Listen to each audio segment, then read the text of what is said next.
you brought the players here, the company to mix with the player, with the staff. Tell us a little bit about that initiative. Yeah, I'm very pleased that finally this thing has happened. It's something that I've been wanting to do all along. You must remember this club has been in existence since 1994. Players come and go. Players don't feel belonging to this company. And I've been wanting to make players feel belonging to a bigger picture. And we had an induction whereby I actually stressed on the players that SuperSport United Football Club is a huge company. It's huge. It's not just a football club, but it's bigger than that. And I started explaining to them who we are, where we come from, what is it that we do, and what have you. But I could see blank faces from the players. They had no clue. And I asked Bafana to actually put it together. To see them, all of them here, believe you me, I've seen different faces from the players. At the induction, their body language was low. You know, they are there to listen. But today, I could see all of them are charged up. They are very excited. Wow, now I think they feel belonging to a bigger home. So basically why I brought them here is for them to feel that they are not isolated from a bigger picture called this company, SuperSport International. Okay. You also mentioned earlier while we were talking offline in terms of a place in Bramley where you would find the players basically relax. They'll come there, they mix with the community. It also give other people the opportunity to say, these are the players that we watch on TV. We get to meet them in person. Absolutely. In fact, I think it's quite exciting. I mean, only on Monday, this past Monday, Chiefs had just beaten Orlando Pirates, and I saw a lot of Chiefs players hanging around there. And you feel players just go to a training session. After training session, they're quick to rush home or to wherever they go and hang out in the malls, go and do whatever they want to do. Nothing wrong in that. But this one, we felt they must meet with the other people around here, socialize with them, get to, you know, they felt very good. I mean, I was looking at them. They felt very good to be interacting with other people. This is good for them. Okay. The timing also right in the sense that the results are coming now. You second on the log.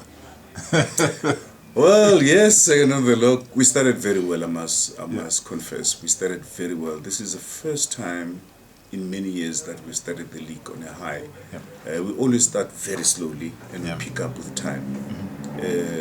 And it's a struggle to pick up. But if you start on a good note like we did now, it's okay. You know, we are stabilizing and we're able to. This is good, which is very good. I'm happy with the position. How did you feel, you know, winning 3 titles back to back, and then suddenly you find yourself struggling? At the point, it seemed like you were even hovering around relegation. How did it feel? No, funny. It feels bad, I must tell you. If you're used to winning, and all of a sudden you say, "Oh, I could be relegated." It's a worrying point. It really worried us. However, somehow, because I'm long enough in this game to understand, I've played it in the highest level as well. I've played professional football, so but I can tell you, winning 3 league titles in a row, you're bound to have a hiccup, and I saw that as a hiccup, not as a setback as such, but a hiccup. I thought we'd pick up quickly. Sadly, we didn't pick up quickly, and as the games were going on, I was damn worried. Believe you me, I was damn worried. Okay. And then, are you happy with the balance of the squad for this coming season? I mean, this current season. Listen, I think I'm quite. This, in fact, I can give you, and if you can ask the coach, I think the coach and his technical team will tell you that they are more comfortable with the squad than the squad they've had when they won 3 league titles.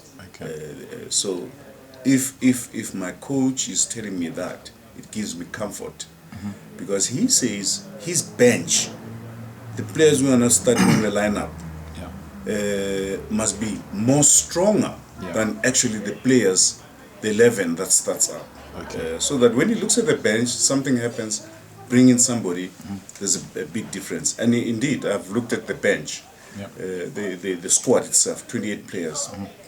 Quite happy. Would you say the business side of things is looking up, considering the fact that you're able to win 3 titles, whilst losing so many players, because you seem to be very active in selling players to other clubs. How would you, look at the business side vis-a-vis the improvements on the pitch?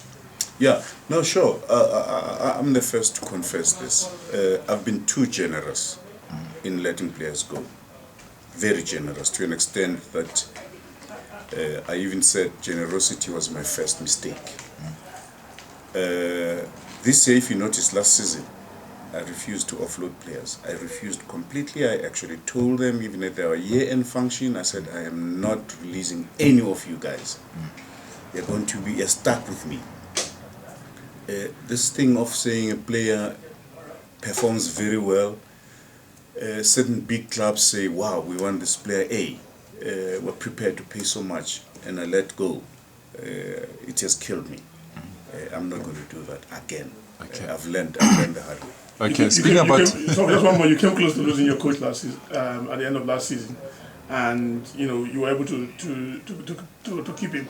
How does that help the project in terms of continuity? And because now you are in a position where I'm sure you could have gotten an offer that the kind of offer that you wouldn't be able to refuse as chairman. How were you able to?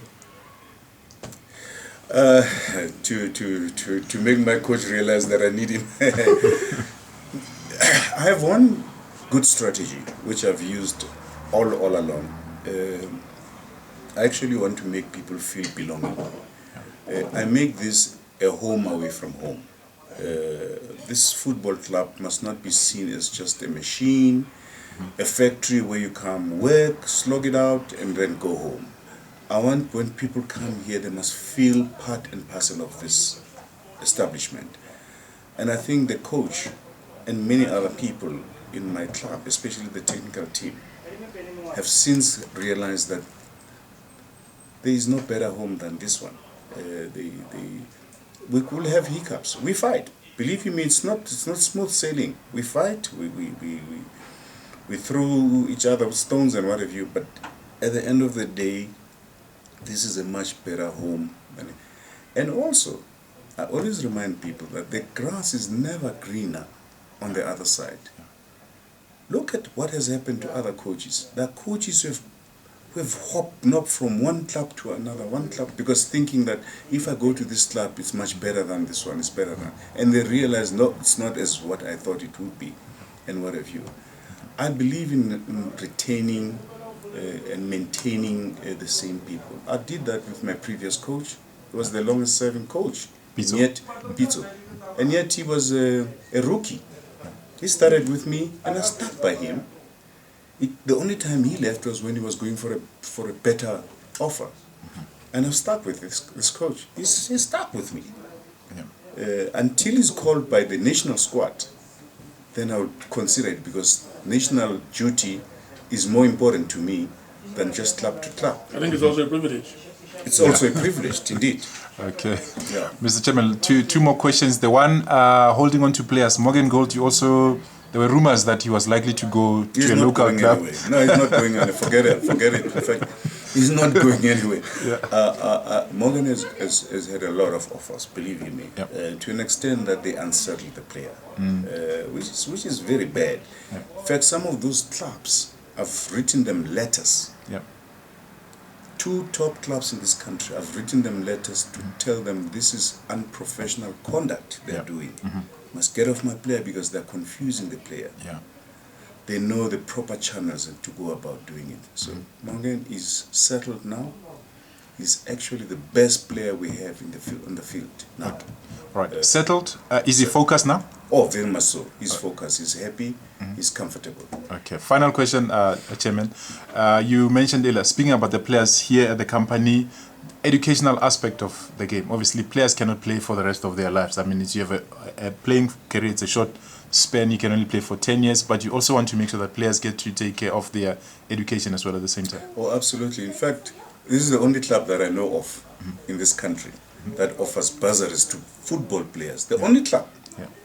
If there's any other club, please, I want them to challenge me on that one, because we offer bursaries to players, and every year on an induction we remind players, by the way, we have bursaries. Enroll, we will pay 100% fees for you guys to go to school, so that when come the end of the playing days, you're able to do something for yourselves. It would pain my heart to see a player who's played for me for 10 years, the next thing is walking the streets of Johannesburg penniless, no job, no nothing, because he has no skills. Okay. It would pain me. But it would please me to see him, after 10 years of playing football, he's holding a top job and what have you. Okay. Listen, this is I preach what I practice what I preach. I preach what I practice, because I was a football player myself, and from my football days I became a top journalist, and I became an editor-in-chief of a newspaper, and now I'm a director and chairman of companies from a football perspective. Now, I always say, look at me. You can do what I'm doing. So I know what it means, and many of the players that I played with, many of them, it's a sorrow sight to see them today. Yeah. For those who don't know, you had an illustrious career with the Orlando Pirates. Orlando Pirates, Morocco Swallows, Zulu Royals, Amazulu. I played for many clubs. Orlando City Ramblers. I played football. And then as a media man, editor-in-chief at City Press. I worked as a journalist for the Rand Daily Mail. I worked for a sports reporter for the Star for many years. Went to City Press. I became political editor. I became assistant editor, news editor, and editor-in-chief. Now I'm chairman of companies. I'm chairman of the company itself, chairman of the club. It's all of those things. I mean, it sounds like I'm immodest when I say about it, when I talk about myself. I don't like to talk about it, but it helps you encourage the other players to say, look at your own chairman. It makes people to say, if you can do it, I can also do it. I think I'm just a good example to the players that are near me. Okay, Chairman, thanks a lot and wish you all for the season. Thank you, Baba. I need it. Thank you very much.